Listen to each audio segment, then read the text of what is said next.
Bagi peserta yang salah kamar webinar, harap untuk segera meninggalkan Zoom Meeting ID dengan mengklik tombol N dan juga klik Leave Meeting. Webinar ini akan berlangsung selama kurang lebih 20 menit untuk satu sesinya, maksimal 100 peserta. Baik, sebelumnya perkenalkan, saya dengan Miss Suci, Senior Trainer dari RCK. Saya ucapkan selamat datang kepada rekan RCK semuanya. Untuk webinar kali ini, saya akan memberikan sedikit penjelasan dan juga gambaran dari keseluruhan teknik pelatihan yang sudah RCK sediakan untuk rekan RCK, dan kemudian nanti akan kita coba sambungkan dengan contoh yang biasa kita temui dalam kehidupan kita sehari-hari. Dan juga saya akan men-share screen untuk rekan RCK semua supaya lebih mudah memahami dan juga lebih jelas apa yang kita bicarakan kali ini. Oke? Ya, mohon ditunggu.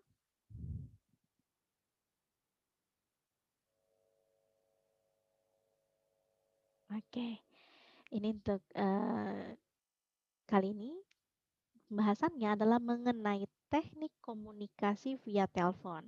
Saya yakin sekali di antara semua rekan-rekan yang ada di sini pasti sudah sering melakukan komunikasi via telepon. Betul ya?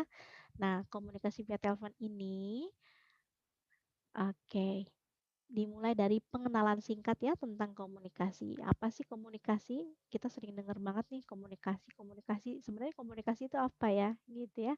Nah, secara harfiah komunikasi itu berasal dari bahasa Latin ya, communis berarti sama atau communication yang berarti membuat sama.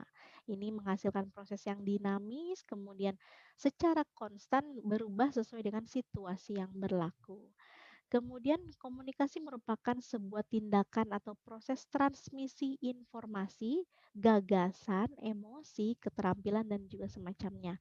Hal yang ditransmisikan ini dapat berupa simbol-simbol, kemudian kata, gambar, figur, grafik, atau yang lainnya. Atau komunikasi adalah pertukaran pikiran, itu mudahnya ya, pesan atau juga informasi seperti ucapan, isyarat, tulisan, atau bahkan mungkin dari perilaku.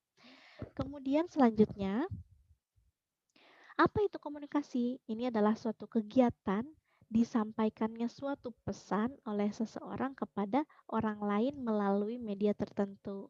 Misalnya melalui telepon tadi, saya menyampaikan pesan nih, "Halo, Pak, tolong sampaikan sama Ibu ya, saya pulang terlambat," misalnya.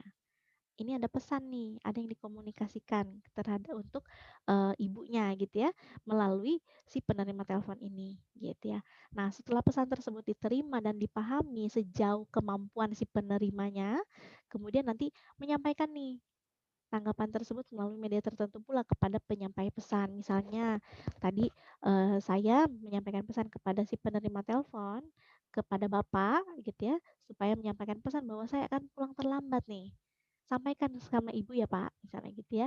Nah nanti tergantung sama Bapaknya nih menanggapinya seperti apa. Apakah dia menangkap pesan yang saya sampaikan atau tidak. Kalau dia menangkap pesan yang saya sampaikan, otomatis dia nanti akan menemui Ibu dan bilang, "Bu, nanti itu Mbaknya pulang terlambat," misalnya gitu ya. Atau kalau dia tidak menangkap, ya sudah saja, cukup informasinya dia simpan sendiri dan tidak dia lanjutkan lagi kepada si ibunya itu, gitu ya. Nah, beberapa cara berkomunikasi yang umum dilakukan ini seperti ini. Biasanya ada kata-kata yang diucapkan atau kata yang tertulis, gambar visual atau bahasa tubuh biasanya kita terima, kemudian nanti kita transferkan lagi kepada orang lain gitu ya.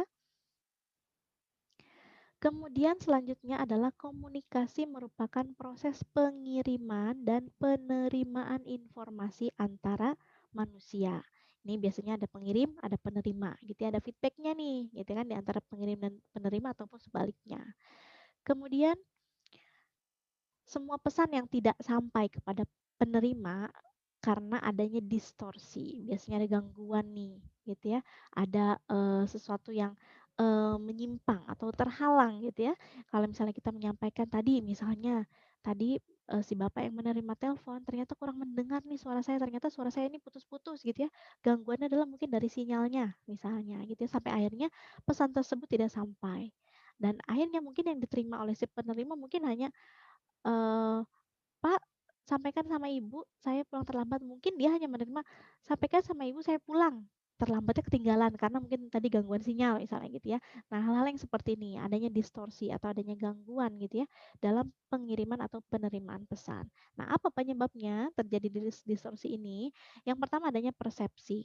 Kemudian bisa juga dari bahasa gitu ya atau makna bahasanya dan juga ketertarikan, kemudian emosi yang menggebu-gebu misalnya sampai akhirnya salah menyampaikan gitu ya. Biasanya apalagi kalau kita misalnya lagi panik gitu ya, lagi panik ada kebakaran, padahal kebakarannya bukan kebakaran yang besar misalnya gitu ya, hanya letupan api kecil misalnya gitu ya, dan itu juga mudah dipadamkan hanya dengan disiram air. Tapi karena kita panik, kita heboh, kita menyampaikan dengan penuh emosi, akhirnya semua kampung heboh gitu ya, ikutan panik gitu kan. Nah, ini emosi-emosi yang seperti ini yang nanti akan menyebabkan sesuatu hal yang menjadikan harusnya tidak perlu panik menjadi panik yang berlebihan gitu ya. Kemudian adanya infleksi atau intonasi, kemudian lingkungan atau suara juga nanti mempengaruhi ya ketika misalnya kita sedang apalagi via telepon nih gangguannya kan dari sinyal, dari suara-suara bising yang ada di sekitarnya, dari pendengaran si penerima pesannya gitu ya. Kemudian ada juga penyebabnya dari ekspektasi, kemudian pilihan kata, rentang waktu konsentrasinya. Biasanya kita kalau udah halo, udah siap nih konsentrasi nih ya mau dengerin ya kan orang ini ngomong apa. Tapi ternyata ada gangguan tadi. Misalnya kurang ada suara yang jernih gitu. Akhirnya sampai terganggu nih konsentrasi kita untuk mendengarkan orang tersebut menyampaikan pesan gitu ya. Kemudian ada juga dengan terjadinya penyebab distorsi ini dikarenakan adanya masalah pendengaran. Mungkin kita apalagi misalnya tadi ada gangguan sinyal gitu ya begitu terima telepon, halo halo halo halo halo, nah biasanya gitu ya, bunyi keras keras keras, aduh aduh nggak kedengeran nih suaranya ngomong apa sih misalnya gitu ya, itu juga ada nih masalah pendengaran. Kemudian kecepatan berpikir dari si penerima pesan atau pemberi pesannya sendiri gitu ya, ini juga sama nih kira-kira kalau kita kedengeran kata pul pul pul, pul pul apa ya, pulang pulang kali ya misalnya gitu ya, kita menerka-nerka sampai akhirnya tadi adanya ekspektasi yang tidak misalnya harusnya A, ternyata ekspektasinya B gitu, oke. Selanjutnya adalah ada 2 proses komunikasi, yaitu mendengarkan dan juga berbicara. Ketika kita mendengarkan tentu kita memerlukan energi, kita perlu konsentrasi, kemudian rasa ingin tahu dan juga pikiran terbuka. Dan juga analisis serta pemahaman kita harus betul-betul dimaksimalkan. Kita perlu ini dalam mendengarkan gitu ya. Jadi jangan mau mendengerin tapi begitu orang itu ngomong kita potong-potong terus nih gitu ya. Nah, jangan sampai juga kita pengen mendengarkan tapi misalnya kita eh, dengan tidak terbuka gitu ya pikirannya gitu ya, dengan tidak antusias, kita nggak menunjukkan rasa ingin tahu kita, kemudian kita juga nggak konsen, misalnya dia lagi ngomong kita matanya kemana-mana gitu ya, kadang suka ada yang ngomong gitu kan, kalau kita lagi bicara gitu ya matanya kemana gitu kan, konsentrasi nggak kira-kira ngedengerin apa yang dibicarakan oleh si lawan bicaranya? Nggak mungkin ya, nggak akan fokus gitu. Nah, kemudian berbicara juga memerlukan fokus yang tajam. Kemudian berpikir dengan logika, ucapannya harus jelas, dan penyampaiannya yang singkat, padat, jelas. Jadi jangan bertele-tele. Sampai akhirnya membuat orang lain itu bosan untuk mendengarkan kita. Sampai akhirnya, aduh ngomong apa sih, ini nggak jelas deh. Nggak ngerti deh ngomongin apa. Akhirnya apa? Ya udahlah, dibiarin aja gitu. Kayak misalnya kayak ini webinar nih, lagi webinar ternyata misalnya saya sebagai seorang speaker tidak mampu menjelaskan dengan baik dan tidak mampu menimbulkan motivasi yang baik untuk pendengarnya. Otomatis nanti para peserta nggak akan mau dengerin, bener nggak? Nggak akan tertarik dengan materi yang akan saya sampaikan gitu. Padahal nih misalnya materinya masih sangat penting loh gitu, ya kan? Nah, ini yang perlu diperhatikan dalam proses komunikasi ketika berbicara dan juga mendengarkan gitu ya. Selanjutnya adalah mendengarkan secara efektif.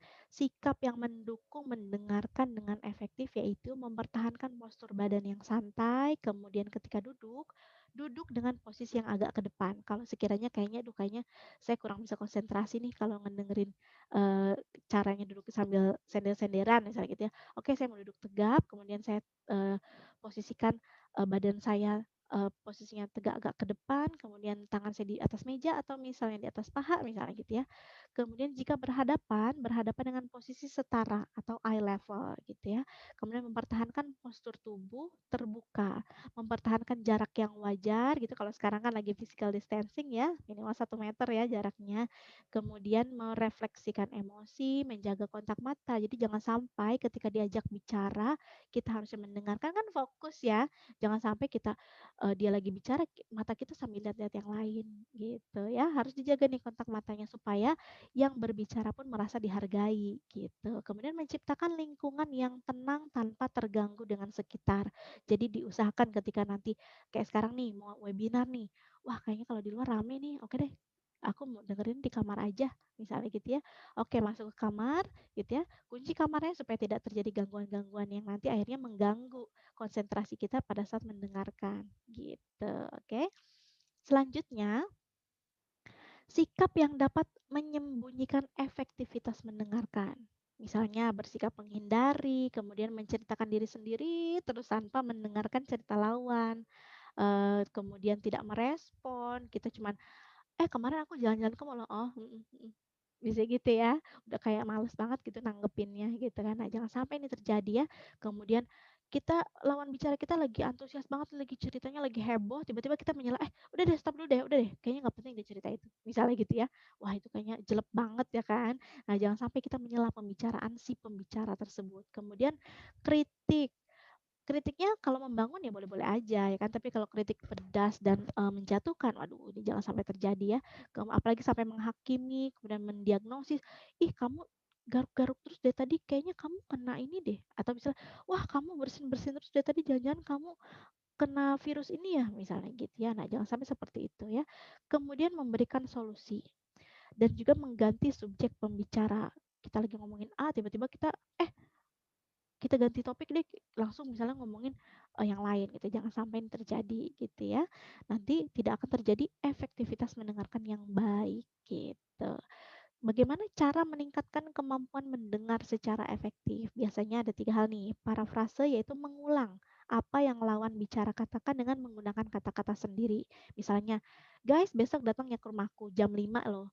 "Oh, besok berarti jam 5 ya ke rumah kamu?" Nah, gitu ya, itu parafrase ya. Kemudian summarize atau mengumpulkan atau menyimpulkan poin-poin penting lawan bicara. Misalnya, panjang lebar nih si pembicara, ngomongin, "Besok tuh acaranya A, B, C, D, D, D, D." Dijelasin dari A sampai Z. Nah, kita kumpulkan poin penting. Oke, besok itu adalah acara pentingnya misalnya makan, kemudian ngobrol, chit-chat gitu ya, kemudian pulang. Oke, itu selesai. Itu poin-poin pentingnya misalnya gitu ya. Kemudian pertanyaan, nah, menciptakan diskusi untuk mengatasi masalah. Misalnya kita kurang yakin nih dengan apa yang kita dengar, kita boleh ajukan pertanyaan.